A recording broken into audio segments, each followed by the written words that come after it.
디모데전서 1장 18절부터 20절까지 함께 읽습니다. 아들 디모데야, 내가 내게 이 경계로서 명하노니 전에 너를 지도한 애언을 따라 그것으로 선한 싸움을 싸우며 믿음과 착한 양심을 가지라. 어떤 이들이 이 양심을 버렸고 그 믿음에 관하여는 파선하였느니라. 그 가운데 후메네오와 알렉산더가 있으니 내가 사단에게 내어준 것은 저희로 징계를 받아 회방하지 않게 하려 함이니라. 아멘. 지난 시간까지 히브리서에서 배교에 대한 말씀들을 살펴보았습니다. 마태복음에서 8번의 시간을 가지고 배교 1부터 8까지를 살폈고 배교 9번째부터 11번째까지 히브리서 말씀을 통해서 배교에 관한 말씀을 살폈습니다. 이제 배교 12번째 시간인데 지금부터 몇 시간 동안은 디모데 전서와 디모데 후서를 통해서 배교에 대한 말씀을 살펴보려고 합니다. 실상 우리가 참 균형을 이루기 어려운 것이 어떤 것이냐 하면 사실상 무수히 많이 배교에 대하여서 믿음에 파선하고 주님에게서 끊어지고 또한 주님을 배신하며 하나님께서 버리시는 것에 대하여서 성경은 반복하여 말씀하고 있는데 이것을 어떤 측면으로 봐버리는 어리석음이 있냐 그러면 첫째는 그런 내용들은 신자에 대한 내용, 기독교인에 대한 내용이 아니라 그리스도인에 대한 내용이 아니라 그건 불신자에 대한 내용이다. 그렇게 눈 가리고 아웅해버리는 어리석음이 있고 두 번째는 그러한 말씀들은 결국은 행함을 통해서 구원을 받는 말씀이 아니냐. 그래서 심지어는 산상수훈을 지키고 행해야지 구원받는다. 그런 행위구원론으로 가버리는 그런 어리석음이 있습니다. 명백하게 제가 여러 성경의 말씀을 가지고 설명하지만 믿음으로 구원을 얻으며 주 예수 그리스도의 보혈의 공로, 주님의 십자가를 통하여서 우리는 구원을 받습니다. 그러하지 우리의 선행이나 의로움이나 우리의 공로나 우리의 덕행이나 행실로서 구원받을 수 없습니다. 우리가 아무리 선한 일을 한다 해서 우리의 죄가 어떻게 용서받습니까? 또한 우리가 아무리 선한 일을 한다 해서 그것이 어떻게 하나님의 절대적인 의의 기준에 이를 수 있겠습니까? 그것은 말이 되는 이야기가 아닙니다. 그러하나 주 예수님을 믿는 믿음을 통하여 하나님의 자녀가 되며 새로운 피조물이 되며 또한 천국 백성이 되는 것은 특별히 신약 성경에서는 반복하여 나와 있는 말씀입니다. 그래서 그러한 말씀들과 사실상 이 배교의 말씀이 치우치지 않게 균형을 이루고 다루어져야 하지만 특별히 배교에 대한 말씀을 중심으로 해서 이 배교 시리즈를 하고 있습니다. 왜냐하면 이제는 나는 믿음으로 구원받았기 때문에 또한 플러스 그래서 실제로는 말씀대로 살아야 되겠다. 하나님을 예배하고 잘 섬겨야 되겠다. 신앙생활 잘해야지 등등 가르치고 또한 가르침 받고 스스로 생각할는지 몰라도 정말 많은 사람들이 생각하기를 또한 많은 목회자들이 가르치기를 예수님을 영접했기 때문에 구원을 상실하지 않는다. 나는 무슨 짓을 한다 할지라도 천국에 들어간다. 영접기도 했고 주여 주여 하고 있고 그리고 세례받았기 때문에 심지어는 유아 세례까지도 받았기 때문에 나는 어떤 일이 있어도 안전하다. 천국에 들어갈 것이다. 사실상 그렇게 한국교회는 수십 년 동안 가르쳐 왔습니다. 당신들은 사실은 안전합니다. 당신들은 큰 문제가 없습니다. 당신들은 어떠한 일이 있어도 천국에 들어가게 될 것입니다. 왜요? 당신들은 예수님을 믿는 사람들이기 때문에요. 그런 식으로 계속하여 목회자들이 오랫동안 가르쳐 왔고, 목회자들 가운데 심지어는 80% 이상의 목회자들이, 때로는 90% 이상의 목회자들이 그렇게 가르쳐 왔고, 그리고 교인들은 그러한 가르침을 받기를 좋아해 왔습니다. 왜냐하면 안전하다는 것이 좋지요. 하나님께서 당신들을 사랑하시기 때문에 당신들은 안전하다. 당신들은 영원한 하나님의 안식 천국에 무슨 일이 있더라도 들어가게 될 것이다. 그러한 가르침을 계속하여 받고 듣기를 즐거워했습니다. 그러하지 당신들은 위험하다. 지금 당신들은 위험한 자리에 서 있다. 당신들은 지금 그렇게 살아간다면 천국에 들어가지 못한다. 그러한 명백한 말씀, 신약 성경을 가지고 말씀해도 그러면 당신은 그러면 행위구원론을 말하는 게 아니냐. 나 예수님 믿는 사람이다. 그렇게 주장하죠. 그래서 사람들이 정말로 싫어하는 한 단어가 있는데 그것이 이 배교라는 단어입니다. 배교. 아니면 배도나 배교라 그렇게 사용하고 때로 배반이라 그렇게도 성경에 기록됩니다. 그러면 나는 내가 교회를 다니고 신앙생활을 하고 주기도문을 외우고 그렇게 기독교인으로 내가 등록돼 있는 한은 나는 배교가 아니다. 나는 주여 주여 하고 있기 때문에 나는 배교가 아니다. 내가 이슬람교 신자가 된다든지 불교 신자가 된다든지 그렇게 된다면 배교일지 몰라도 그것이 아닌 한은 배교가 아니다. 그렇게 믿고 싶어 하고 믿고 있는 사람들이 아주 많다는 사실입니다. 마태복음과 히브리서에서 배교에 대한 말씀을 다루었고 이제 디모데 전서부터 전서 후서 그리고 다른 성경들까지도 되는 대로 배교에 대한 말씀들을 발췌해서 함께 살피도록 하겠습니다.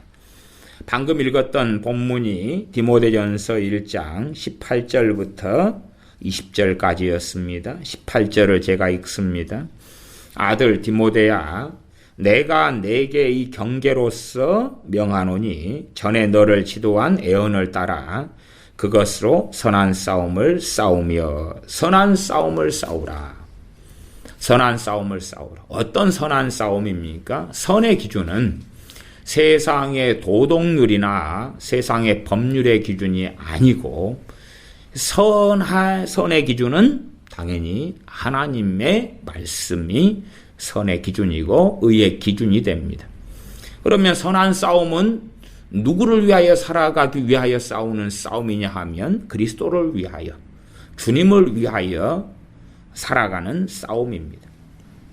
우리는 내 자존심을 위한 싸움을 많이 싸우고 우리는 내 이익을 위한 싸움을 많이 싸우고 손해보지 않기 위하여 아니면 불평등하게 대우받지 않기 위하여 억압받지 않기 위하여 착취당하지 않기 위하여 많이 싸웁니다. 그러나 정말 그리스도인이 싸워야 될 싸움은 그리스도를 위한 싸움입니다.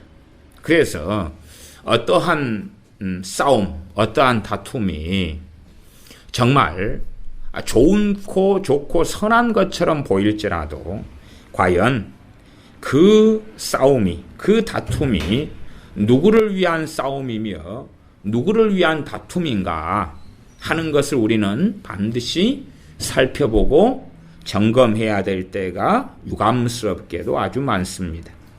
19절은 믿음과 착한 양심을 가지라.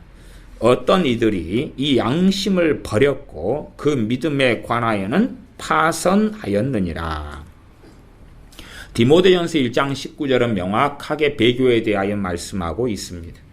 믿음과 착한 양심을 가지라. 어떤 이들이 이 양심을 버렸다. 양심을 버렸다. 어떤 양심입니까? 착한 양심이죠. 그러면 이 착한 양심은 언제 가지게 되느냐? 당연하게 양심이란 말은 그 심자가 마음 심자죠. 그러면 우리나라 말을 해석한다면은 양심은 선량한, 착한 양심. 본래 양심 안에가 착한이라는 의미가 사실상은 들어가 있는 거죠. 너 양심도 없냐? 그러면은 어떤 마음입니까? 심자가 마음심이기 때문에 선량한 마음이 양심이죠. 그래서 이 착한 양심이라는 것은 실상 불신자들은 결코 소유할 수 없는 것입니다. 이 기준은 착한은 착할 선자지요. 선한 양심. 이 착한 양심이라는 것은 거듭난 하나님의 자녀만 가질 수 있는 것입니다. 그러지 주님도 없고 성령님이 임하시지도 않았고 진리의 말씀도 없는데 그가 착한 양심을 가지고 있다. 그것은 세상적으로 아무리 착한 사람이라 할지라도 하나님의 말씀의 기준에서는 전혀 착한 것이 되지 않습니다. 착한 양심을 가지라. 어떤 이들이 이 양심을 버렸다. 이 착한 양심을 버렸다. 주 예수 그리스도를 통하여 거듭나면서 새 마음을 가지게 됩니다. 새 마음이죠. 왜 새 마음입니까?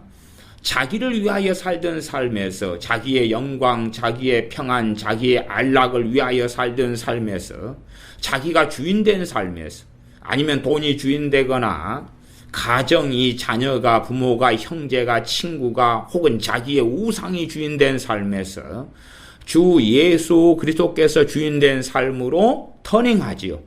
그것이 주님을 영접하고 믿는다는 것이니까요. 그렇게 되면 이제 이 악한 양심이 불량한 양심이 주인을 주 예수 그리스도로 모시니 선한 양심으로 터닝합니다. 그리고 선한 양심으로 시작한다. 그렇게 말할 수 있겠습니다. 그리고 점점점 이제 새 마음으로 시작된 이 선한 양심이 하나님의 말씀으로 양육되고 교훈되면서 이제는 더 온전해져 가는, 더 온전해지는 그러한 선한 양심으로 변해져 가겠지요. 마음의 변화를 받는 것이죠. 마음의 변화를 받는 것이. 그런데 어떤 이들이 이 양심을 버려버렸다. 양심을 버려버렸다. 그 결과가 무엇이냐? 그 믿음에 관하여서 파선하였느니라.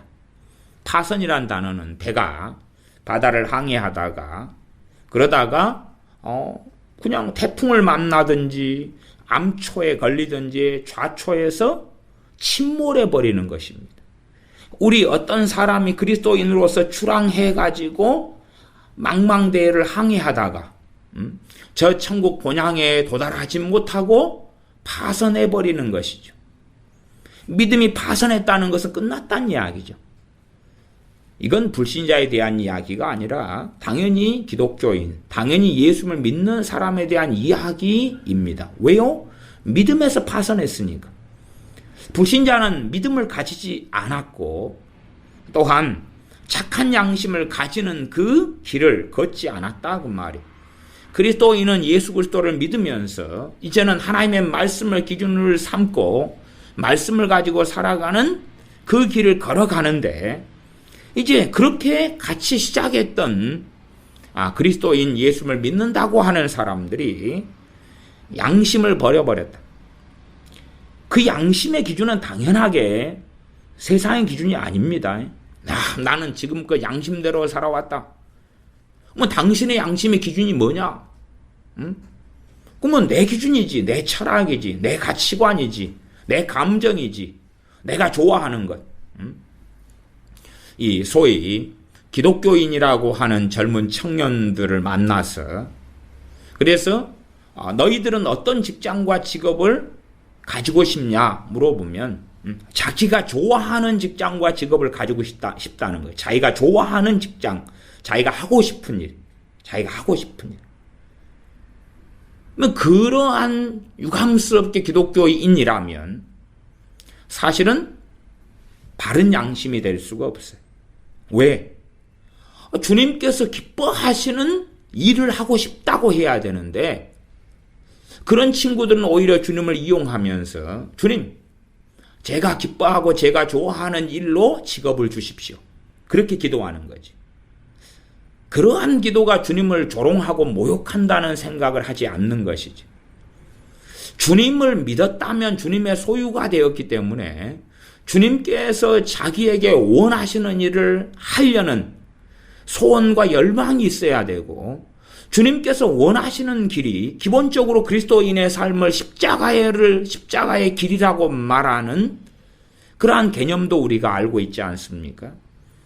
그러면 주님께서 우리에게 원하시는 것이 내가 평안하고 내가 성공하고 내가 복지를 누리고 내가 잘 나가고 내가 명예를 얻고 돈을 많이 벌고, 과연 그 길이겠느냐 그 말이죠. 그 길이겠느냐. 그 길은 아니죠. 그럴 수 있으나 아닌 경우가 훨씬 더 많겠죠. 훨씬 더 많겠죠. 내 명예를 버리는 길, 육체의 정욕, 안목의 정욕, 이생의 자랑이 아니라 그것은 세상을 위하여 살아가는 삶이고, 때로는 욕먹고 때로는 버림받고 때로는 비난받고 때로는 왕따가 되고, 그럼에도 불구하고 주님을 위하여 걸어가는 삶의 길을 주님께서는 원하시며 그 삶을 살기를 원하시죠. 그러나 대부분의 사람들이 가지고 있는 양심이란 하나님의 말씀이 기준이 아니라 자기 감정, 자기 소망, 자기 욕망, 자기 욕심, 자기 평안, 그 길을 살아가는 거죠. 그러면서 내가 언제 양심을 버렸냐? 그러죠. 내가 언제 양심을 버렸냐? 물론 일반적으로 우리가 어떻게도 분별할 기준도 가능하냐 그러면, 저 사람은 양심도 없네. 그런 사람이 소위 기독교인이라면, 저 사람은 정말 양심도 없네. 그런 사람이 기독교인이라면 우리는 기본적으로 저 사람이 믿음에 있어서 파선했구나, 그렇게 볼 수가 있어요. 물론 그렇게 보는 분별이 다 정확한 건 아닙니다. 다 정확하진 않아요. 예를 들어 어떨 때는 안 정확하냐 그러면, 어떤 사람이 이제 예수님 믿은 지 하루밖에 안 됐어요. 그런데 명백하게 좀 객관적으로 저 사람이 양심도 없네, 그런 사람이라 해서 주님을 배신하고 배반하고 배교한 것은 바로 아닐 수 있다 그 말이에요. 그러나 저 사람이 예수님 믿은 지 한 5년 됐고 10년 됐고 20년 됐고 30년 됐고 집 사고 장로고 권사고 목사고 그래요. 그러나 우리 객관적으로 볼 때에 저 사람 양심도 없네, 아니면 저 사람은 집 사고 권사고 장로고 등등인데 목사고, 그런데 왜 세상 사람보다도 못하지? 세상 사람보다도 못돼 먹었잖아. 그럼 저 사람은 양심을 버린 사람이라는 것을 알 수가 있고, 그 결과는 뭐죠? 믿음에 있어서 파선했다. 믿음에 있어서 파선했다. 그러나 그러한 사람들 대다수는 예배당 안에 머물고 교회 안에 머물고 교회 안에 직분도 가지고 있고 감투도 쓰고 있는 경우가 아주 많습니다. 그래서 사람들은 이 배교라는 것을 내가 불교로 가든지 이슬람교로 가든지 혹은 이단에 빠지든지 아예 나 예수님 안 믿는다, 하나님 안 믿겠다, 그래야지만이 그래도 배교이고, 그렇지 않고 나는 헌금을 내고 있고 예배당에 예배에 출석하고 있고 감투를 쓰고 있고 그러면 배교 아니야. 그러나 배교의 기준이 디모데전서 1장 19절로 하면 어떤 이들이 이 양심을 버렸다 그 말이에요. 양심. 어떤 양심입니까? 선한 양심이죠. 선한 양심. 하나님 말씀이 기준된 양심이에요. 하나님 말씀이 기준된 선량한 마음. 하나님 말씀이 기준된 마음. 선량한 마음, 선한 마음. 성령님께서 임하시고 주 예수 그리스도가 주인되며 하나님을 경외하고 살아갈 하나님을 경외하는 영으로 임하신 성령님. 거룩한 영으로 임하신 성령님께서 역사하시는 그 마음. 영으로 거듭나서 얻게 된 그 마음. 그리고 시작하는 거죠. 그리스도인의 삶을. 그런데 이 양심을 버려버렸다. 그러면 당연한 결과로 그 믿음에 관하여서 파선하고 말지. 믿음에 관하여 파선했다. 불신자가 아니죠. 기독교인이었죠. 말하자면 기독교인은 아닌데 그냥 겉으로서 기독교인으로 있었던 사람이 아니다 그 말이. 진짜 기독교인, 진짜 그리스도인인데 그가 배교에서 어떤 배교입니까? 양심을 버려버린 거죠. 양심을 버려버렸으니 파선했죠. 그리고 그에 대한 사람으로 디모데전서 1장 20절에 나옵니다. 그 가운데 후메네오와 알렉산더가 있다. 후메네오와 알렉산더 이야기를 꺼내면 아마 요즘 기준으로 인권운동을 하는 사람들의 기준으로는 첫째는 사도 바울을 욕할 것입니다. 왜 욕합니까? 사도 바울 당신은 인권도 없느냐? 왜 이 성경에 XXXXX 이렇게 해서 사람 이름을 적어놓지 말고 아무개 A씨, 아무개 B씨라고 해야지. 이 사람들의 이름을 왜 밝히냐? 인권이다. 인권 침해다. 아니면 당연하게 사도 바울을 통해서 디모데 전서를 기록하게 하신 분은 하나님이시기 때문에 그러면 하나님께 저항하고 항의해야 되죠. 하나님은 인권도 없습니까? 사람들의 이름을 왜 여기에 써놓습니까? 써놓으면서 이 사람이 나중에 회개했으면 어떻게 하려고요? 왜 이름을 기록합니까? 그건 명확하게 이 사람들은 히브리서에 말씀하는 더 이상은 회개할 기회를 잃어버린 사람들이기 때문에 그렇습니다. 더 이상은 아무리 회개한다 해도 하나님께서 그 회개를 받아주시지 않는 사람들. 에서가 회개할 기회를 구하였으나 얻지 못하였다 하는 히브리서 말씀처럼 더 이상은 이제는 기회가 없는 사람, 더 이상은 하나님께서 버려버리고 끝나버리신 사람들이 바로 이 후메네오와 알렉산더입니다. 나아가서 디모데후서 2장에 가면 후메네오 이름이 한 번 더 나오고 거기에는 독한 창질 같은 자들이라 하면서 후메네오와 빌레도가 나옵니다. 후메네오는 한 번 더 나와요. 후메네오와 알렉산더는 디모데 전서 1장이고 후메네오와 빌레도는 디모데후서 2장이고 인권을 주장하는 것은 이 어리석은 사람들이 나아가 심지어 하나님에 대하여 거역하고 반역하는 그 자들이 주로 주장하는 단어가 인권입니다. 인권 변호사도 마찬가지고 특별히 세상 사람은 무엇이라고 말하든지 간에 인권이 중요한 게 아니라 하나님의 권세가 더 중요하고 하나님의 뜻대로 우리가 사는 게 더 중요한 것이 하나님께서 우리의 창조주이시기 때문에 주 예수님께서 우리의 구원자이시기 때문에 우리 인생들이 어떻게 하나님을 영화롭게 하며 살 것인지 어떻게 우리가 하나님의 말씀에 순종하고 살 것인지가 100배, 1000배, 10,000배, 억만 배가 더 중요하지. 인권이니까 우리의 감정, 우리의 목표, 우리의 행복, 우리의 복지, 우리의 안락, 우리의 가정, 우리의 남편, 아내, 부모, 형제, 자식들, 우리의 일가 친척, 우리의 돈, 우리의 집, 우리의 차 그게 중요한 게 아니라 그 말이에요. 하나님도 우리의 인권을 중요시 여기셔야죠. 하나님도 내 감정을 존중해 주시고 최근에 어떤 분이 제게 어떤 질문을 하셨냐 그러면 왜 하나님은 아브라함한테 그 독자 이삭을 번제로 바치라는 그 끔찍한 명령을 하셨는가? 그리고 누가 질문하셨어요? 그래서 제가 웃었어요. 왜? 어이고 그것이 독자 이삭을 번제로 바치라 했으면 인신제사인데 그 끔찍한 것을 하나님은 왜 명령하셨는가? 하나님은 왜 그런 분인가? 하나님께서는 뉘앙스가 제가 느끼기에는 하나님은 정말 부당하시지 않는가?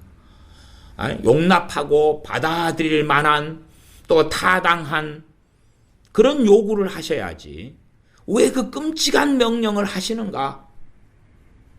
사실은 그런 관점은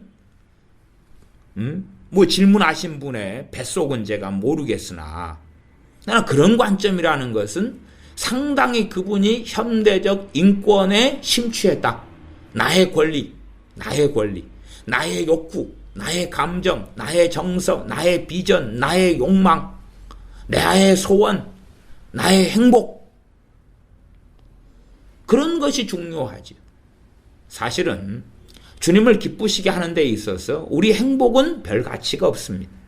나의 평안도 별 가치가 없고, 나의 집도 별 가치가 없고, 나의 차도 별 가치가 없고, 나의 직장과 직업도 별 가치가 없습니다. 그러나 우리는 그러한 것들을 굉장히 높은 가치 혹은 최상의 가치들에 집어넣고 그리고 살기를 좋아하고 원합니다. 그래서 그러한 인간 본의적인 것이 뱃속을 차지했기 때문에 이제는 성경을 볼 때에 하나님의 행하심과 말씀하심이 너무나 부당하게 보인다 그 말. 너무나 부당한 것이. 실제로 요한계시록으로 가면 하나님께서는 이 땅을 심판하고 멸망시켜 버리십니다. 그것이 하나님께서 이미 예언해 놓으셨습니다. 친히 우리 주님께서 마지막 사도 요한에게 나타나셔서 계시하신 것이 요한계시록입니다. 예수 그리스도의 계시라라고 시작합니다. 그렇기 때문에 사람들의 생각에는 인류는 영원히 보존돼야 되고 인류를 심판하시기보다는 전부 다 구원하셔야 된다. 그런 주장을 하는 거죠. 그래서 인류를 심판하시는 하나님을 악으로 매도합니다. 심지어 사탄을 하나님보다 더 선한 이로 둔갑시켜서 사탄 마귀는 인류를 보존하려 하고 하나님께서는 인류의 적이 돼가지고 인류를 멸망시키려고 한다는 영화, 소설, 주장들은 이 땅에 가득합니다. 그래서 인류란 존재를, 인간이란 존재를 무조건적인 선한 존재로 탈바꿈시켜 놓습니다. 그러한 것이 인간 본의적인 인본주의죠. 인본주의. 그래서 우리가 생각하는 인권하고 다르게 명백하게 성령의 감동으로 기록된 하나님의 말씀인 디모데전서 1장 20절에 사도 바울은 이 선한 양심을 버렸고 이 양심, 선한 양심, 이 양심을 버렸고 그 믿음에 관하여 파선하였다. 그래서 양심이 없는 자들, 그 자들이 목사고 선교사고 장로고 집사고 성도라 할지라도 기본적인 분별을 할 수 있는 거예요. 100% 다 맞지는 않을 수 있지만 양심을 버린 자들, 저 자들은 믿음에서 파선한 자들이다. 우리가 거짓말할 수 있어요. 나 거짓말한 다음에 우리는 이 선한 양심이 성령의 역사를 통해 있기 때문에 그리고 믿음이 성장하고 성숙할수록 이 선한 양심은 더 열렬하지요. 기준이 뭡니까? 하나님의 말씀을 기준으로 해서 하나님을 기쁘시고자 하는, 하나님을 기쁘시게 하고자 하는 그 양심이죠. 그 마음이고, 그 열망이고. 그래서 거짓말을 하고 나면 우리 양심은, 또 우리의 마음은 괴롭죠. 괴로워요. 그리고 그 거짓말을 안 하려고 애를 쓰고, 기회가 된다면 우리의 그 거짓말을 고백하고 실토하죠. 당연하게 하나님은 다 알고 계시니까 하나님께 고백하고 실토하는 걸 넘어서서 사람들에게 하는 거죠. 사람들. 내 거짓말한 그 사람들에게. 제가 한 2주인가요? 2주 전인가? 제가 어떤 사람에 대하여 오해를 해가지고 어떤 서류를 점검하는데 그 서류에 나와 있는 것과 그 사람이 다르게 부당하게 돈을 요구해서 제가 성기를 냈어요. 당신이 제출한 서류가 이런데 왜 당신은 부당한 돈을 요구하느냐? 당신 나에게 지금 거짓말하고 있다고 성기를 냈어요. 한참 성기를 냈더니 이제 그 서류가 영어 서류였습니다. 성기를 냈더니 그 직원이 막 당황해 하더라고요.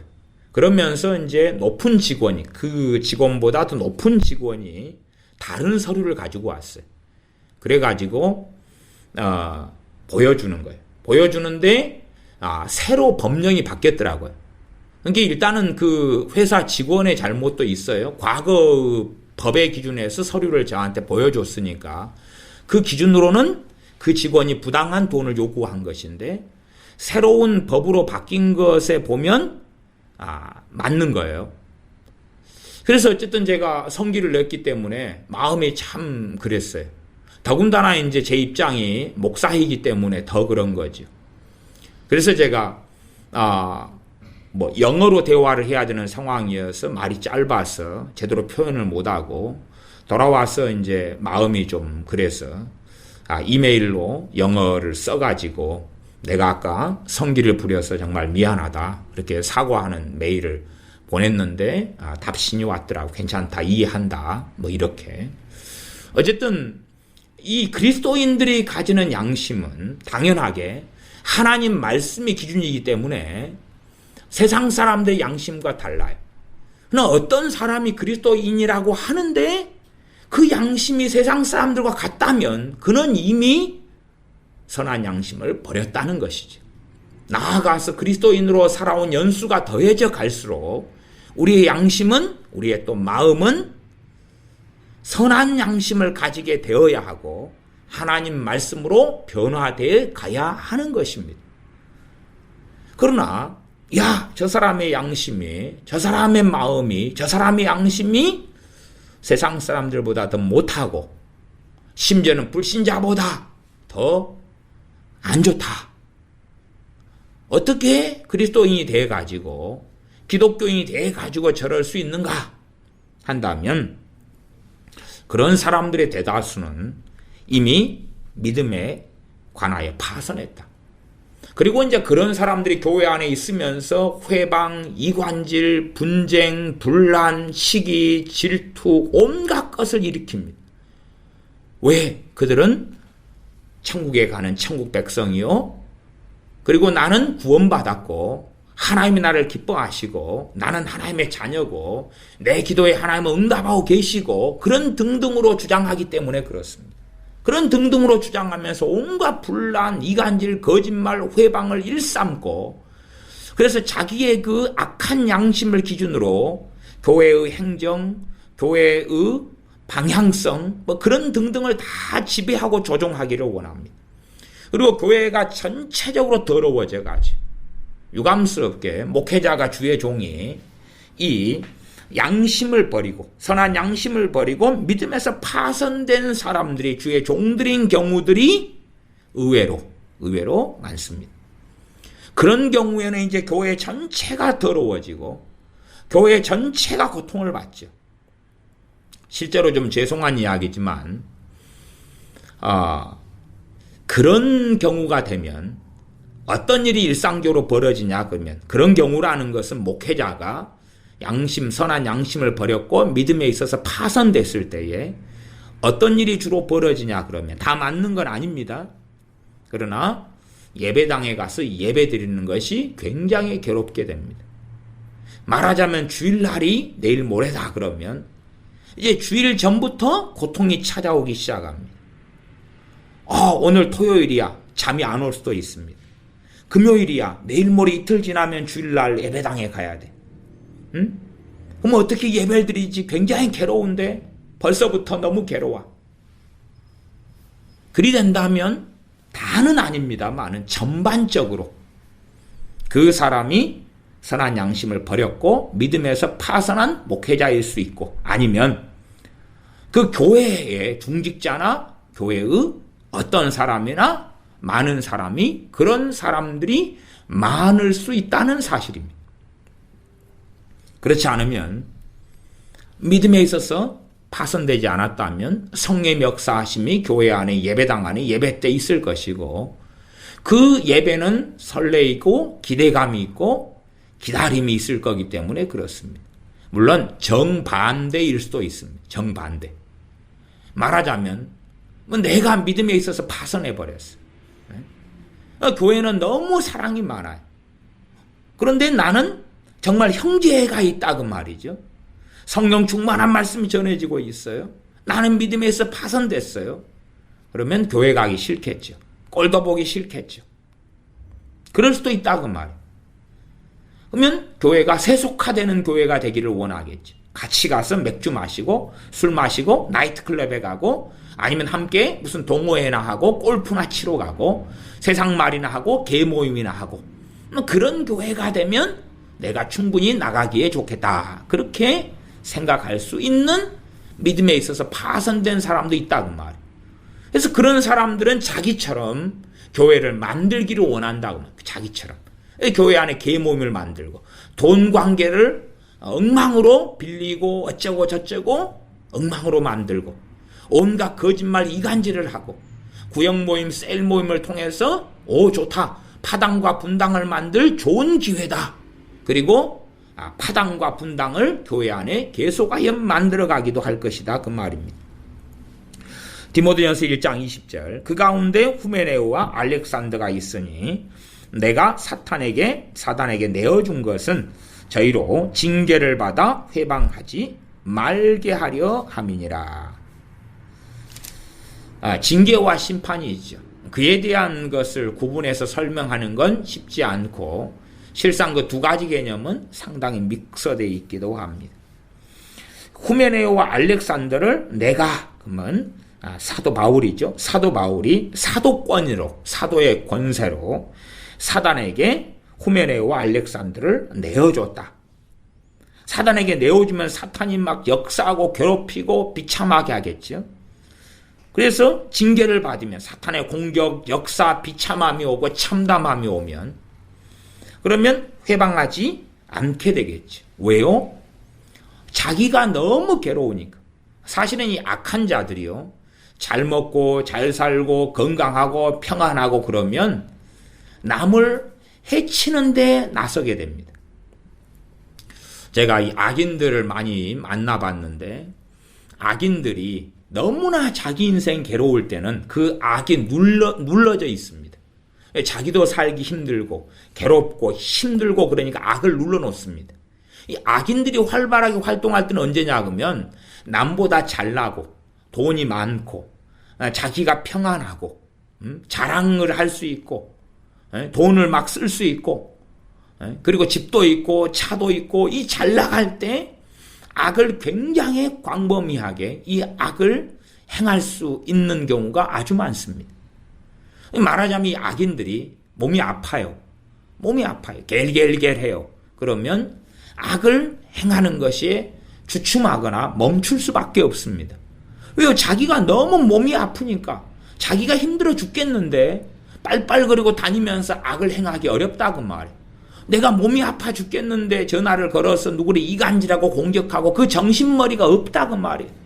근데 이 악인들이 이제는 건강하고 여유가 생기고 시간 여유가 있고 건강하고 돈을 좀 주게 되고 그러면 주변에 있는 사람들을 자기 악으로 물들이거나 퍼뜨리거나 가장 기본적으로 사용하는 것은 판단, 비판, 정죄, 헤아림, 이간질, 거짓말, 거짓 증거 이렇게 되어집니다. 제가 이 악인들 가운데도 참 한탄스러웠던 사례들은 겉으로 볼 때 너무 힘들고 어려움을 당하고 있고 그럴 때에 이제 연민도 되고 안타깝고 도와주고 싶고 또 병들어 있고 이럴 때에 가서 치우기도 해주고 기도해주고 뭐 그러는데 그때는 잘 모르겠다고 말이에요. 그런데 이제 치우기도 해주고 그러면서 몸이 치료됐어요. 치료되니까 빨빨 그러고 다니면서 이간질 거짓말을 시작하는 거예요. 그 다음에 가정 때문에 남편 때문에 막 고통을 굉장히 많이 받다가 그때는 악이 이렇게 눌러져 있다가 그러다가 다시 건강해지고 그리고 남편의 문제도 사라지고 없어지고 그래서 여유가 생기니까 그때부터 협잡질 그런 걸 시작하고 거짓말을 시작하고 이간질을 시작하고 파당을 만들기 시작하고 그런 것들이 제가 목회하면서 겪어왔던 악인들이었습니다. 제가 목회하는 교인들 가운데서 그런 악인들이 여럿이 있었습니다. 그런 경우죠. 그래서 누가 어려움을 당한다. 그래서 짠하다, 불쌍하다, 도와줘야 되겠다. 경제적으로 어렵다, 몸이 아프다. 그러질 때 연민이 생기고 불쌍함이 생기고 긍휼이 어떻게 도와주지, 어떻게 건강을 얻게 되지 이렇게 안타까워하는데 이제 지금쯤 되면 참 그것도 경계해야 되고 조심해야 되는 갑다 하는 그런 이제 이 경험들이 많아져서 이거 참 그래서 후메네오와 알렉산더는 사탄에게 내어줘 버린다. 사탄에게 내어줘 버렸다. 우리 거꾸로 생각하면 사도 바울은 참 못됐어.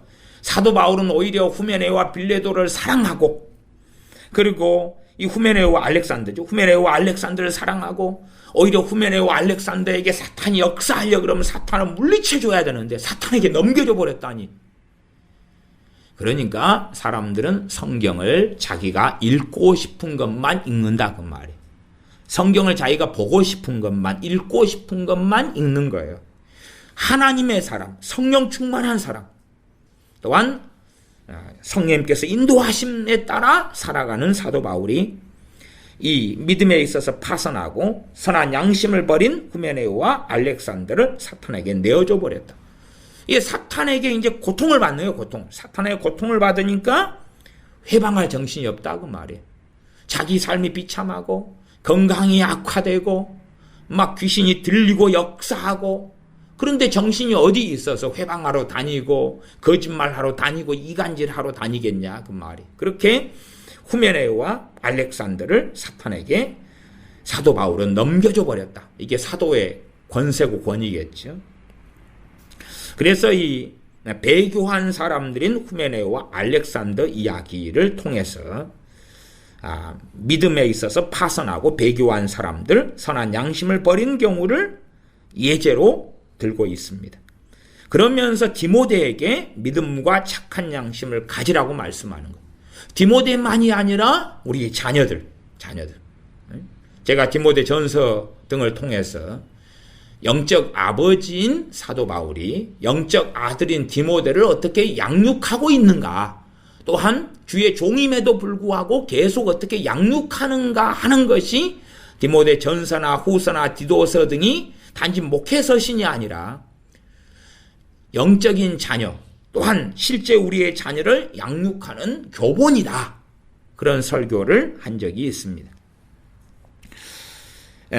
계속하여 이 디모데 전서의 1장 18절에서 20절하고 우리가 관련지어서 보아볼 만한 본문이 그 앞에 본문이죠. 그 앞에 5절부터입니다. 5절부터. 제가 5절 보면 경계의 목적은 청결한 마음과 선한 양심과 거짓이 없는 믿음으로 나는 사랑이거늘. 경계가 뭐죠? 하나님 말씀으로 지금 가리키는 거죠. 그럴 때에 이제 무엇이 생깁니까? 청결한 마음이 생기고 선한 양심이 생기고 거짓이 없는 믿음에서 나는 사랑이 생기는 거예요. 하나님 말씀을 계속하게 가리키고 양육할 때에. 그런데 1장 6절에 사람들이 이에서 벗어나 헛된 말에 빠져. 그럼 이 사람들은 누구죠? 그리스도인이라 그 말이에요. 그리스도인. 왜? 불신자들은 청결한 마음으로 선한 양심으로 거짓이 없는 믿음으로 나는 사랑에서 벗어날 수가 없는 거죠. 본래 그것이 없거든요. 본래 불신자는 아무 상관이 없어요. 그러니까 벗어났다는 그 말은 그 안에 있다가 떠났다 그 말이죠. 그게 국어죠. 국어. 국어를 잘 못하면 성경을 잘 해석을 못하고 이해를 잘 못해요. 사람들이 이에서 벗어나 헛된 말에 빠져서 율법의 선생이 되려 하나. 그러면 이 하나님의 말씀, 하나님 말씀을 경계한 것에서 벗어나 버리면 이들이 걸어가는 길이 후메네오와 알렉산더가 걸었던 그 선한 양심을 버리고 믿음에 있어서 파선하는 그 길로 걸어간다 그 말이. 그래서 디모데 전서 1장 3절 4절에는 사도 바울이 에베소에 자기의 영적 아들임의 주의 종인 디모데를 파송한 목적이 나와 있어요.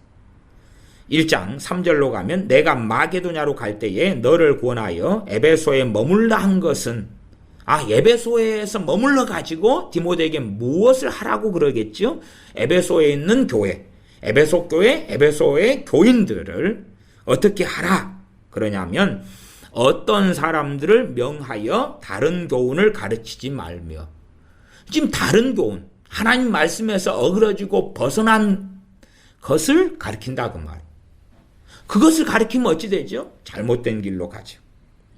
그리고 심지어 그 결과가 믿음에 있어서 파선하고 착한 양심을 버려버리고 하나님에 대하여 배교해버리는 결과가 나타난다 그 말이에요. 1장 4절 신하와 끝없는 족보에 창념치 말게 하려 함이라. 이런 것은 믿음 안에 있는 하나님의 경륜을 이룸보다 도리어 변론을 내는 것이라. 경계의 목적은 그리고 이제 말씀을 바르게 가리키는 것 등에 대한 목적, 이 청결한 마음과 선한 양심과 거짓이 없는 믿음으로 나는 사랑이다. 그러면서 디모데전서 1장 18절 20절로 이렇게 쭉 이어져 왔다. 그렇기 때문에 제가 18절 20절을 먼저 다루고 그 앞에 5절 또 3절 4절을 본 것입니다. 디모데전서 3장을 보겠습니다. 디모데전서 3장 6절 7절입니다. 3장 6절 7절을 제가 읽습니다.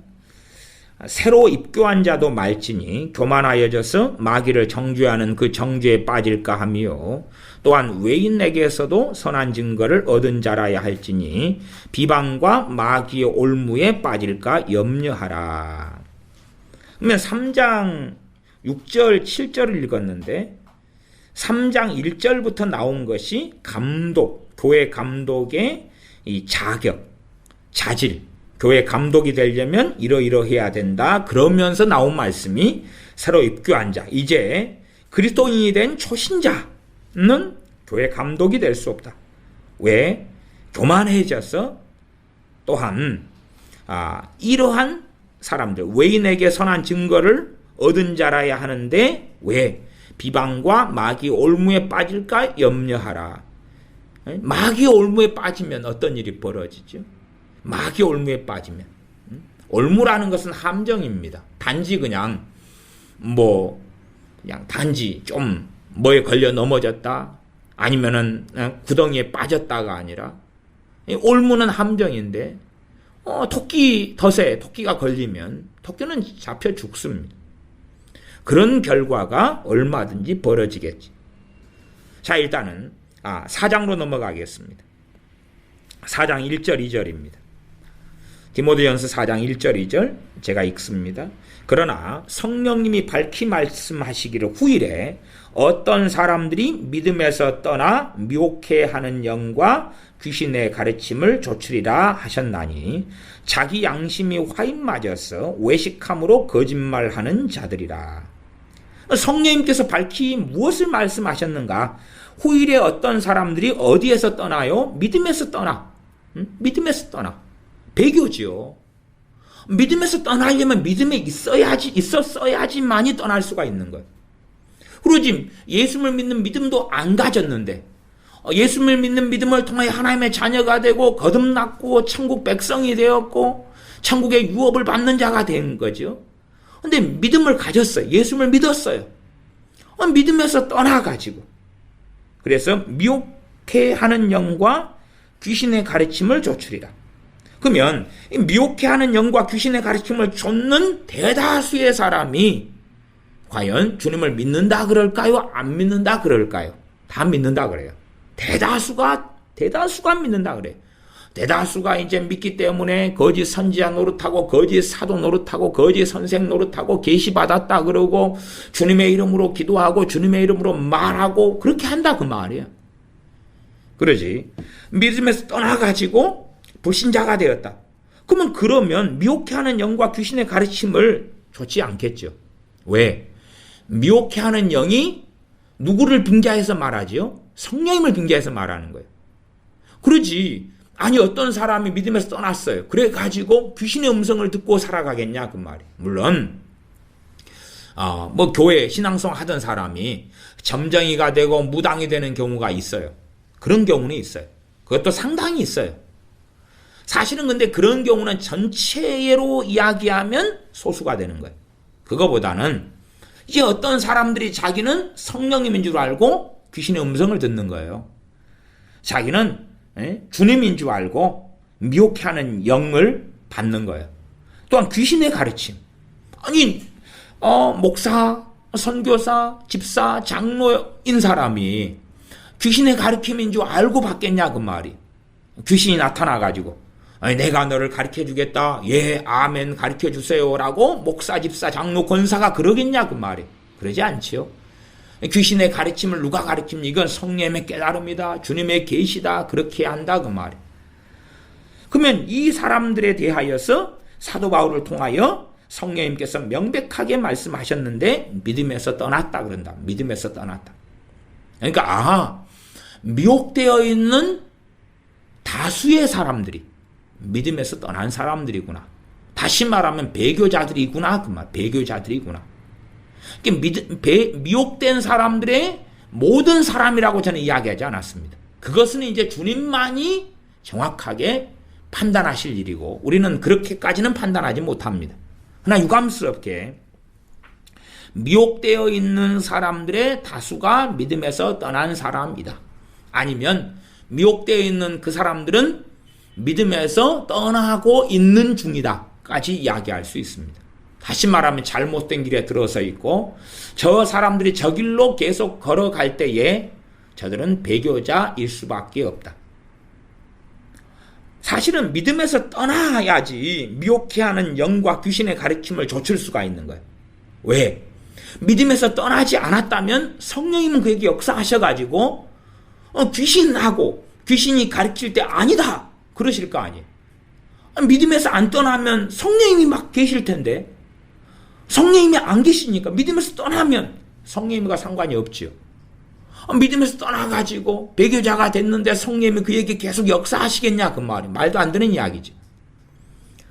믿음에서 떠났기 때문에 귀신이 성령님을 가장해서 가르칠 수 있는 거예요. 귀신의 가르침을 받을 수 있는 거예요 사실은. 그러나 제가 이제 그럼에도 좀 유화시켜서 이야기하는 것입니다. 유화시켜서. 믿음에서 떠나야지 미혹해하는 영을 주님인 것처럼 성령님인 것처럼 또 귀신의 가르침을 받을 수 있는 거예요. 그리고 받고 조출이라 따라가는 거예요. 귀신이 깨달음을 준 것을 실천하는 거예요. 귀신이 무슨 계시를 준 것을 주님이 주셨습니다. 성령님이 주셨습니다 하고 따르는 거예요. 그렇기 때문에 이 미혹하게 된 사람들의 가장 기본적인 특징은 뭐냐 그러면 양심이 없어요. 그래서 디모데전서 4장 2절이 그걸 말씀하는 거예요. 자기 양심이 어떻게 됐다고요? 화인 맞았다. 양심이 화인 맞았다 이렇게 이야기를 써요. 화인 맞았다는 것의 가장 기본적인 이해는 아주 그냥 완고하게 되고 강팍하게 되고 그렇게 됐다고 말이에요. 바로 왕의 강팍함처럼. 자기 양심이 화인 맞아서 외식함으로 거짓말하는 자들이라. 이 양심이 화인 맞은 자들 주로 어떤 자들입니까? 우리는 많이 경험합니다. 요즘 시대에는 주사파들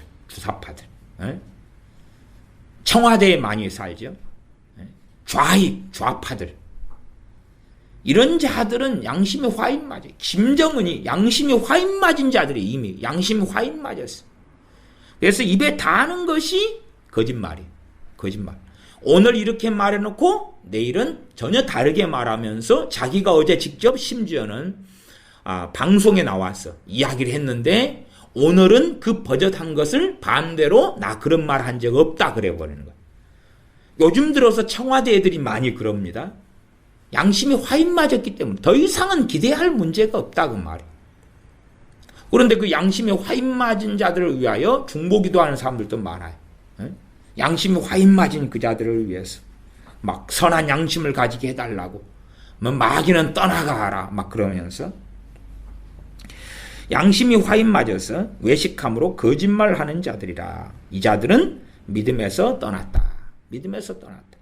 믿음에 떠나게 되면 이제는 선한 양심은 없고 믿음에서 파선했기 때문에 마음대로 말하는 거예요. 마음대로 말하면서 누구를 빙자합니까? 주님을 빙자하고 하나님을 빙자하고 기도를 빙자하고 계시 성령님께서 말씀하셨네, 음성을 들려주셨네, 그리고 빙자해서 말해요.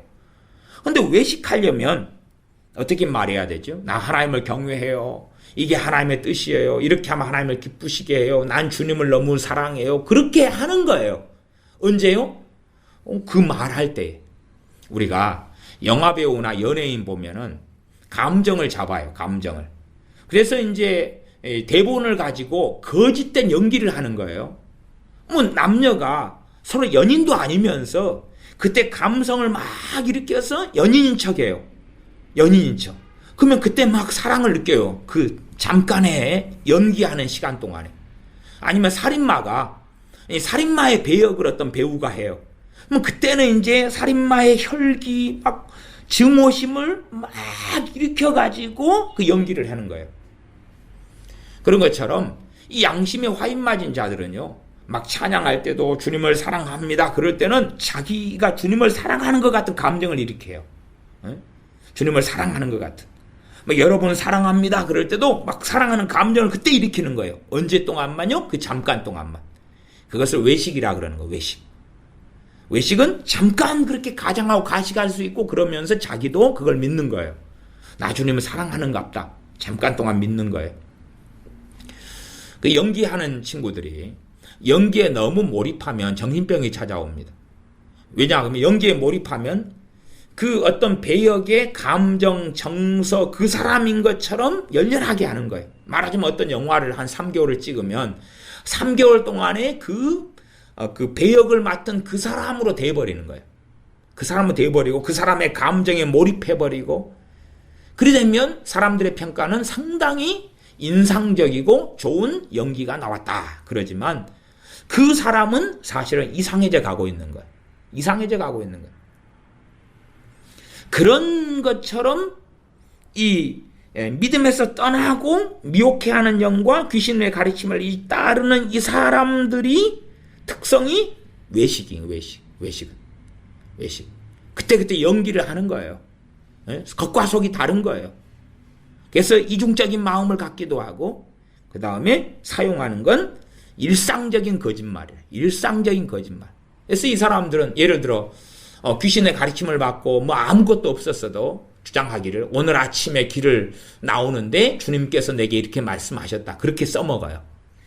왜 일상적으로 거짓말이고 자기 양심은 이미 화인 맞았기 때문에 아무 일이 없어요. 아무 일이 없어요. 심지어 예를 들어서 어제 10시간 기도하지도 않았어요. 어제 철야 기도도 안 했어요. 근데 오늘 버젓이 그걸 알고 있는 사람들이 있는데 어제 내가 철야 기도하다가 어제 10시간째 기도하는데 그리고 거짓말을 해요. 그리고 양심이 화인 맞아요. 사실은 그런 목회자들이 좀 꽤 있습니다. 꽤 있어요. 계속 이어서 5장을 봐보겠습니다. 5장 6절부터 8절입니다. 디모데전서 5장 6절부터 8절 제가 읽습니다. 참 과부로서 외로운 자는 외로워요. 사람이기 때문에 외롭지요. 그러면 그 외로우니까 이제 누구를 찾아가는 거예요? 사람을. 자식한테 전화하고 연락하고 친구를 찾고 그러면 잘못돼 가는 거예요. 왜? 참 과부로서 외로운 자는 누구에게 소망을 두라? 하나님께 소망을 두라. 그래서 그 사람은 뭐 합니까? 주야로 항상 간구와 기도를 한다. 사람이기 때문에 외로워요. 그러니까 외로운데 이 외로운 것을 누구로부터 체험받습니까? 하나님으로부터 체험받아. 하나님으로부터. 그래서 하나님과 함께하는 사람은 외롭지 않아요. 외로우니까 아직 믿음과 신앙이 탄탄하게 안 된 거죠. 하나님께 소망을 두고 기도하고 하나님과 함께해요. 하나님과 함께 동행하는 기쁨 속에 들어가요. 외롭지 않아요. 왜? 하나님은 살아계시니까. 하나님은 살아계시니까. 5장 6절로 가면 이제 배교가 나와 있어요. 일락을 좋아하는 이는 살았으나 죽었느니라. 배교에 대한 명확한 말씀이죠. 일락은 뭡니까? 향락으로 요즘 개정개혁판은 번역되어 있는 것 같아요. 일락, 향락, 다른 말로 쾌락을 좋아하는 이는 살았으나 겉으로는 기독교인이고 겉으로는 그리스도인이고 겉으로는 산 사람인데 누가 보실 때 죽은 사람입니까? 주님 보실 때 죽은 사람? 그 다음에 죽은 믿음이라. 야고보서 말씀대로 한다면 행함이 없는 믿음은 죽은 믿음이니라. 죽은 믿음. 그 믿음으로 그 죽은 믿음으로 자기 영혼을 구원할 수 있겠느냐? 구원할 수 없다. 그것이 야고보서 말씀이죠. 왜? 야고보서는 기독교인에게 쓰여진 성경이잖아요. 그래서 일락을 좋아하는 기독교인, 향락을 좋아하고 쾌락을 좋아하는 기독교인은 믿음에서 파선한 사람이라. 왜? 살았으나 죽은 사람이거든. 사실은 이 향락을 좋아하는 기독교인들 그렇게 따지면 첫째는 우리 자녀들 대다수입니다. 자녀들 대다수가 향락 쾌락을 좋아해요. 게임 좋아하고 쇼핑 좋아하고 향락 쾌락의 가장 일상적인 게 여행입니다. 여행. 구경하는 것, 먹는 것, 그것을 좋아하고 빠져요. 누구보다요? 기도하고 말씀 묵상하고 주님 사랑하는 것보다, 예배하고 이런 것보다 그는 죽은 자다 그 말이. 나는 주여 하는데요. 주일날은 예배 드리잖아요. 그러나 주일날이 다가올 때까지 성경책에는 먼지만 끼어 있어요. 그리고 당연히 주일날에 예배 드릴 때 한번 펼치지만 다른 데는 펼치지 않아요. 기도도 안 해요. 평상시에는 주님은 온데간데 없어요. 누구를 위한 삶이냐 하면 자기를 위한 삶밖에는 없어요. 죽은 자들이죠. 청년들이 왜 청년 예배에 나갑니까? 거기에 남자들이 있고 여자들이 있기 때문에 나가는 거예요. 여자들 보고 남자 보려고. 거기에서 남자 여자 모여서 재미나게 또 가장 그들에게 중요한 일락을 추구하려고. 일락. 남자 여자 모임이기 때문에 나가는 거예요. 예배이기 때문에 나가는 게 아니에요. 청년들이. 걔네들에게 주로 가지고 있는 건 일락을 좋아하는 거예요. 그래서 유감스럽게 청년의 신앙을 가진 사람, 청년 시절에 기독교인인데 진짜 기독교인은 찾기가 너무 드물다는 사실이에요.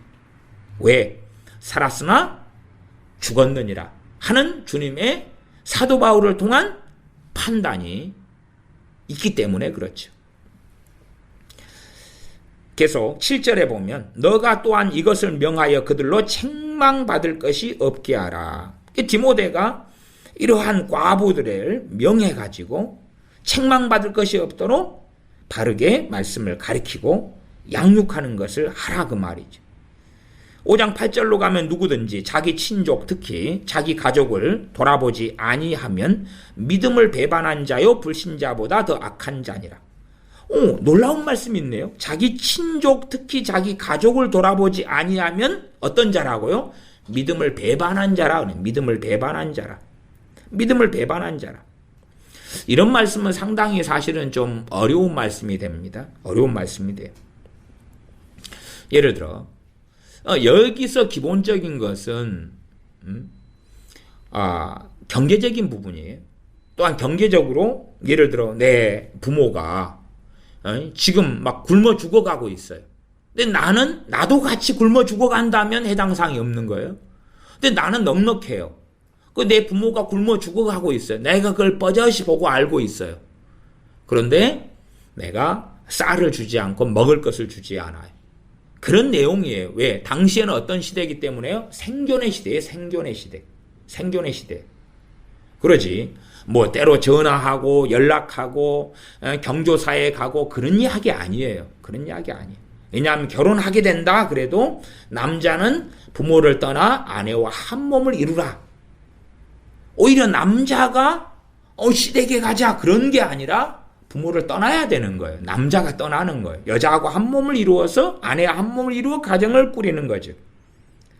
그래서 이런 말씀도 참 잘못 해석되기 쉬운 말씀이에요. 제가 자세하게 설명까지는 시간이 많이 가니까 안 하겠습니다만은 자기 가족을 돌아보지 아니한 믿음을 배반한 자다 그래가지고 이제 주로 악인들이 이 말씀을 써먹어요. 악인들이. 시어머니다. 시어머니가 권사예요. 며느리한테 내 오늘 생일인데 너가 나를 돌아보지 않았냐? 그것은 뭐냐 하면 며느리를 자기의 종으로 삼으려 함이고 사실은 악인들이 쓰는 상투적인 수단인 거죠. 또 예를 들어 악한 남편이 자기 아내가 교회 집사예요. 기독교인이라요. 그러니까 봐봐라 내가 성경 보니까 네 성경 보니까 나 지금 너무나 외로워. 그런데 너가 내 외로운 마음을 알아주지 않고 있어. 그러니까 말씀대로 하면 너는 자기 가족인 내 남편을 돌아보지 않는 악한 자야. 그렇게 뒤집어 씌워버리는데 굉장히 쓰여져요. 심지어는 목회자들도 성경을 이걸 자기 입맛대로 해석해가지고 이제 이 그리스도인들을 가족의 노예로 만들어버리는 거예요. 남편의 노예, 아내의 노예, 자식의 노예, 시부모의 노예로 만들어버려요. 지금 이것은 복지에 대한 이야기가 아니에요. 생존에 대한 이야기, 이 기본이 생존에 대한 이야기. 생존에 대한 이야기. 그것도 내가 무엇이 있을 때요? 여력이 있을 때. 여력이 있을 때. 그러지. 때 되면은 외롭지 않게 전화를 해주고, 한 달에 뭐 한두 번은가 찾아보고, 그 다음에 뭐가 좀 힘들다 그러면 이걸 다 해주고, 저걸 다 해주고, 그러한 것이 아니다. 그 말이에요. 이게 참, 이러한 성경도 정말 교묘한 게 많아요. 그러나 가장 기본적인 건 자기 가족을 돌아보지 아니하면 믿음을 배반한 자다. 어떻게 할 수 있을 때요? 내가 여유가 있고, 그리고 자기 가족의 어떤 문제입니까? 생계예요, 생계. 기본적으로 생계예요, 생계. 그래서 이 생계이기 때문에 이 9절부터 쭉 그 다음의 내용을 보면 그런 걸 알 수가 있어요. 문맥적으로 성경을 보면. 9절에는 과부로 명부에 올릴 자는 나이 60이 덜 되지 아니하고 한 남편의 아내이었던 자로. 그렇게 과부의 명부에 올리는, 그 과부의 명부에 올리는 것은 뭐냐 그러면 이 교회가 그 사람의 생계를 부양해야 되는 그 명부를 이야기하는 거예요. 물론 교회가 재정적인 여력이 있고 여유가 있을 때 꼭 사도행전에 보면 헬라파 과부, 그 다음 유대파 과부를 구제한 일이 나오죠. 이 구제를 하려고 7 집사님을 세웠다 그 말이에요. 그런 이야기예요. 그러면 좀 더 앞에를 보면 또 알 수가 있어요. 앞에는 5장 4절로 가면 만일 어떤 과부에게 누가 있거든 자녀나 손자들이 있거든 저희로 먼저 자기 집에서 효를 행하여, 효가 뭐죠? 부모에게 보답하기를 배우게 하라. 이게 어떤 과부가 있는데 자녀들이나 손자들이 있으면은 그들이 이 부모를 부양해라 그 말이에요. 부양해라. 부양이 뭐죠? 경제적인 거예요. 생존, 쌀, 먹을 거. 그래서 생존이에요. 과거의 생존. 그 기준으로 해가지고 나와 있는 말씀이 5장 9절에 나 60이 덜 되지 아니하고, 말에 60이 넘어야 되고, 과부 명부, 교회의 과부 명부죠. 그 다음에 이 과부로서는 주로 이제 그 조건이 쭉 9절, 10절 뭐 이렇게 나와 있어요. 그 다음에 자녀나 아니면 손자들이 있으면, 이 자녀나 손자들은 누구를 이야기하죠? 기본적으로 기독교인을 이야기하는 거예요. 왜 불신자들 자녀나 손자에게 뭐 디모데 같은 목회자가 어떻게 이야기할 수 없잖아요. 그러면 기독교인인 자녀나 손자들이 있는데, 근데 교회 안에 저희 할머니, 저희 어머니가 있어요. 근데 생계를 유지할 수 없어요. 나이가 들어가지고. 그러나 손자나 자식은 충분히 쌀이나 먹을 거 공급할 수 있는 상황인데 그렇게 안 한다 그 말이에요. 그러면 그걸 하도록 가르쳐야 한다 그 말이에요. 그걸 안 하면 어떤 자들이 됩니까? 5장 8절로 가는 거예요. 자기 가족을 돌아보지 아니하면 믿음을 배반한 자다 그 말이에요. 그러지 남자 여자가 살다가 이혼을 했어요. 이혼을 하게 되면은 실상은 자식이 있으면 자식이 어디로 가겠어요? 아버지를 따라가든지 어머니를 따라가요. 그러면 이제 자식을 못 보는 이런 경우가 저쪽 내 자식을 돌아봐야 돼. 안 그러면 불신자보다 악하거나 믿음을 배반했다고 말이 안 되는 거예요. 사실은 이게 헤어지고 나면 실제로는 유감스럽지만 연락을 안 하는 것이 새 가정을 꾸리는데 도움이 되는 거예요. 이게 정말로 헤어졌는데 자식들이 어려요. 그래도 이게 지혜롭게 행해야 되지 정답표가 있질 않다고 말이에요. 말하자면 이제 자식을 데리고 이혼을 했어요. 그럼 여자가 자식을 데리고 왔다. 그럼 이제 이혼해가지고 이제 재혼할 수 있잖아요. 근데 그 남편이 계속 그 집에 찾아오고 아이들과 계속 연결을 가진다면 재혼해가지고 새 아빠가 되고 새 가정을 꾸렸는데 그러면 복잡해지는 거예요. 정상적인 새로운 가정으로 살 수 없게 앞길을 막아버리기도 하는 거예요. 그러니까 어떻게 정말 지혜롭게 행해야 될지의 문제가 남아있어요. 그것을 가리켜서 가족을 돌아보지 않았다? 그런 문제하고는 다르다 그 말이에요. 그러니까 참 이 성경 말씀이 실제의 삶에 가면 해석이 어렵고 적용이 어려울 때가 아주 많습니다. 제가 그냥 간략하게만 대강 디모데전서 강의를 하는 시간이 아니기 때문에 배교에 대한 주제를 다루는 거기 때문에 간략하게만 이야기하면서 제가 넘어가고 있습니다. 그리고 11절로 넘어가면 이 배교가 5장에가 꽤 나왔거든요. 그래서 제가 계속 보는 것입니다. 11절 젊은 과부는 거절하라. 과부 명부에 올릴 수 없다고 말이죠. 이는 정욕으로 그리스도를 배반할 때에 시집가고자 하며. 그러니까 정욕 때문에 누구를 배반할 수 있다고요? 그리스도 주님을 뭐 한다고요? 배반한다고 말이에요. 정욕 때문에 주님을 배반할 수 있다. 젊은 과부가 기독교인이에요. 하나님의 자녀예요. 그러나 정욕 때문에 언제라도 젊은 과부 25, 30, 30대 언제든지 주님을 배반할 수 있는 거예요. 뭐 때문에요? 정욕 때문에.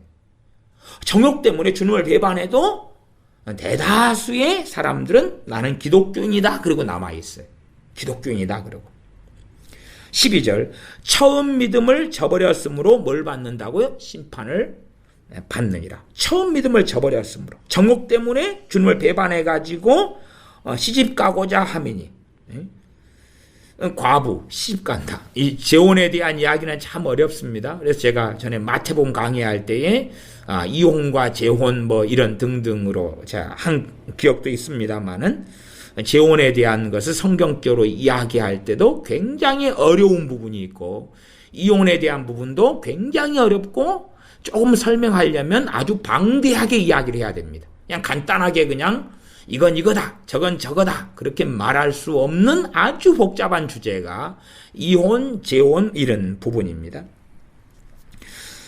계속 넘어가면 15절로 가면 이미 사단에게 돌아간 자들도 있도다.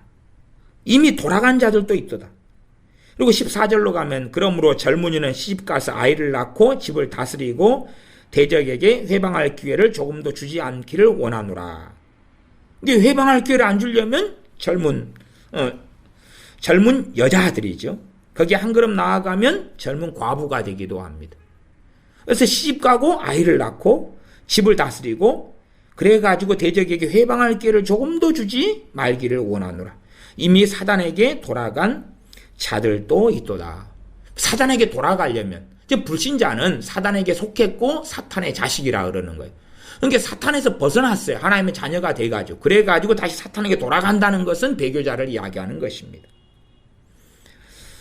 계속 6장까지 마지막 장까지 보겠습니다. 6장 3절부터입니다. 6장 3절부터 5절까지 제가 읽습니다.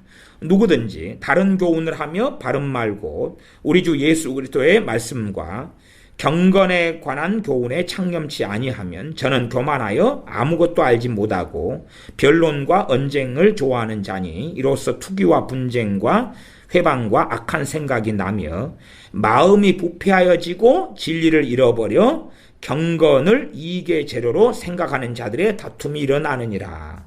5절은 좀 복잡하죠. 그러나 간단하게 상반절만 보면 마음이 부패하여지고 무엇을 잃어버렸다 그럽니까? 진리를 잃어버렸다. 진리를 잃어버렸는데 어떻게 구원받나요? 마음이 부패해졌잖아요.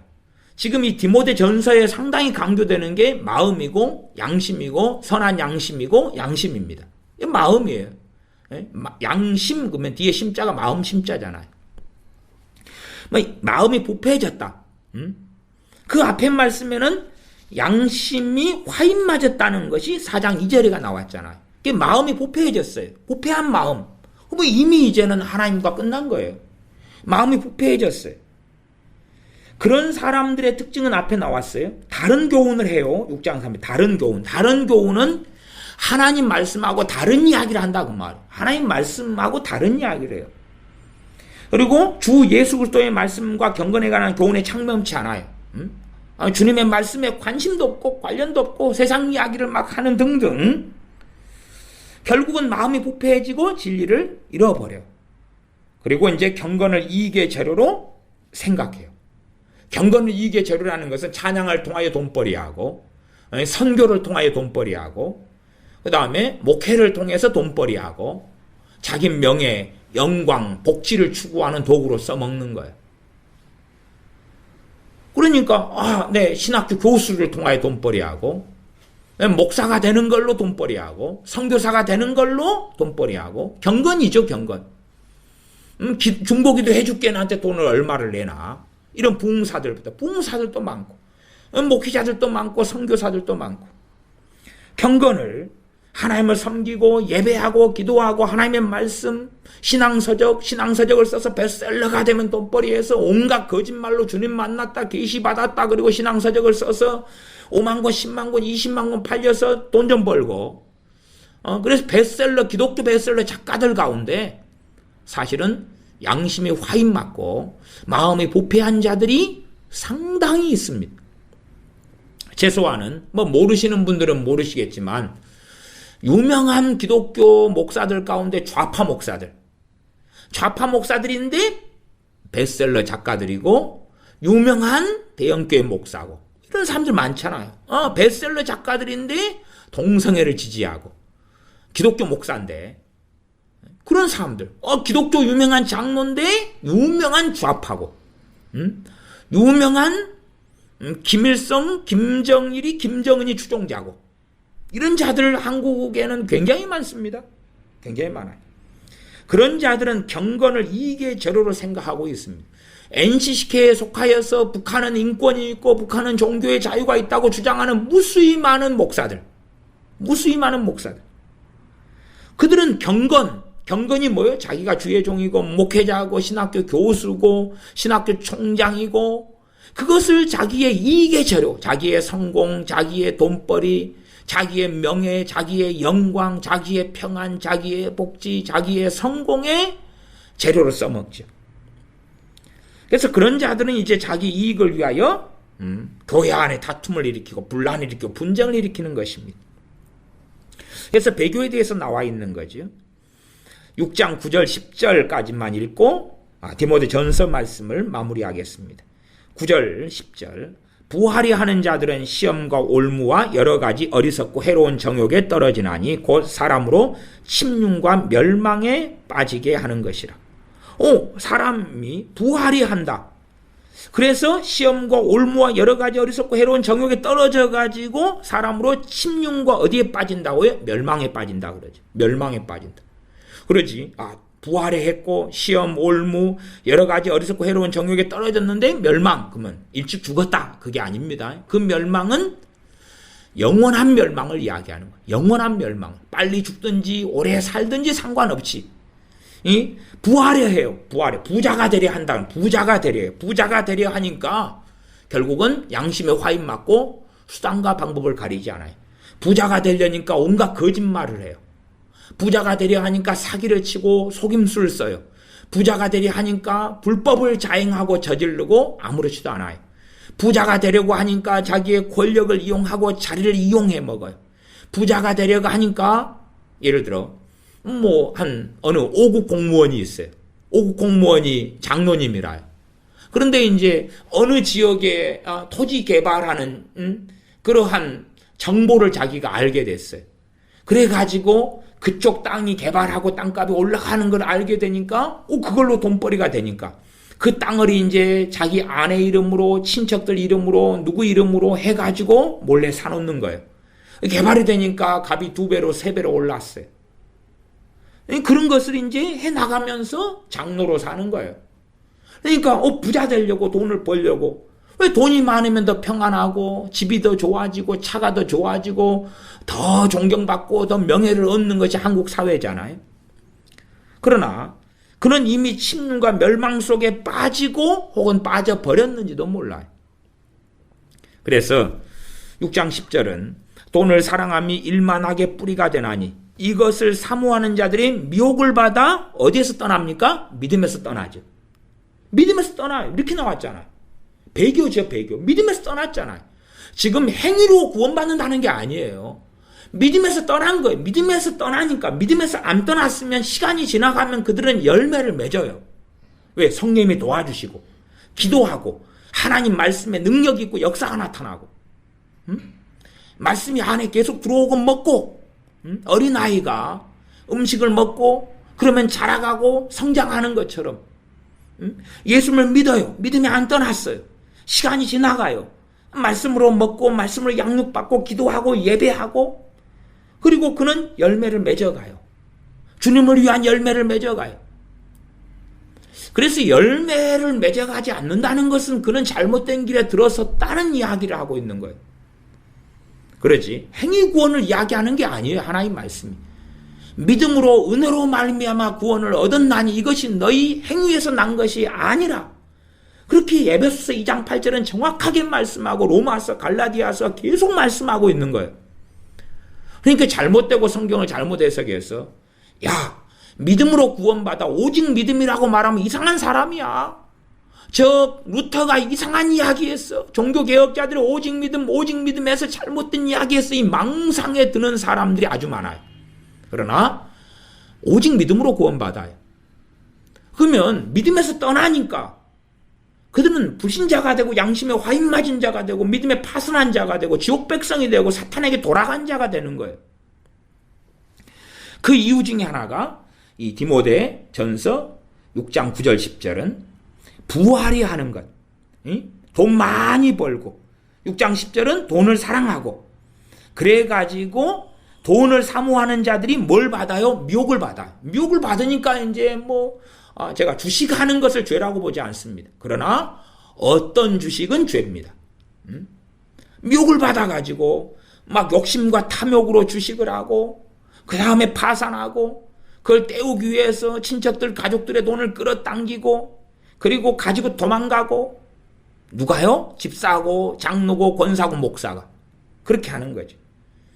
어쨌든 미혹을 받아. 이 돈을 사랑하니까 더 돈 미혹을 받아 믿음에서 떠나 많은 근심으로서 자기를 찔렀도다.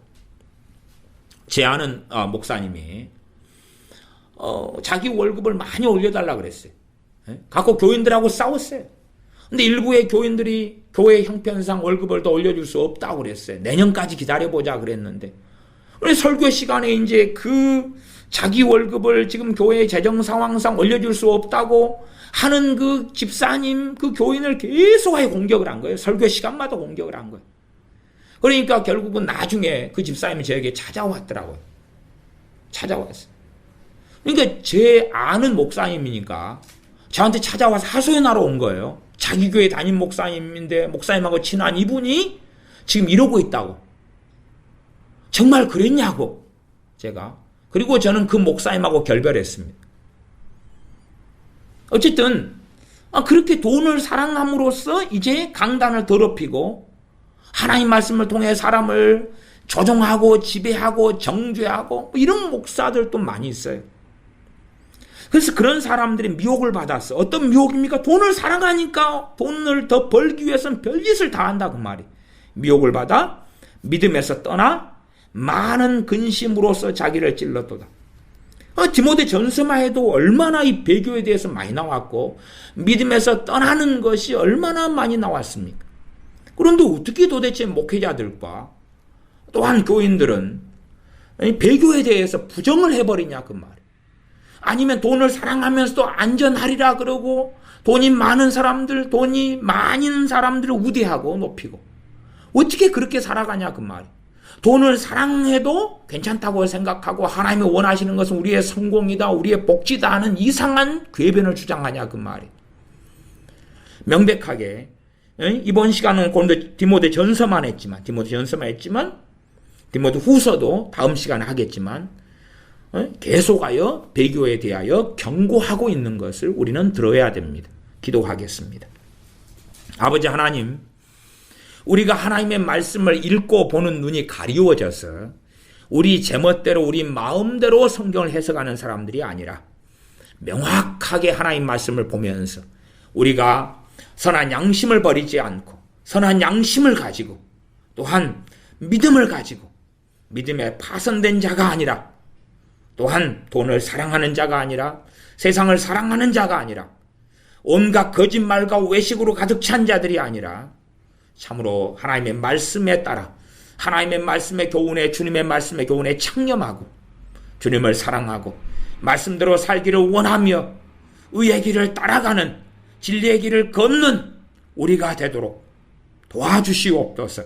우리 주 예수님의 이름으로 기도하옵나이다. 아멘. 아멘. 기도하겠습니다.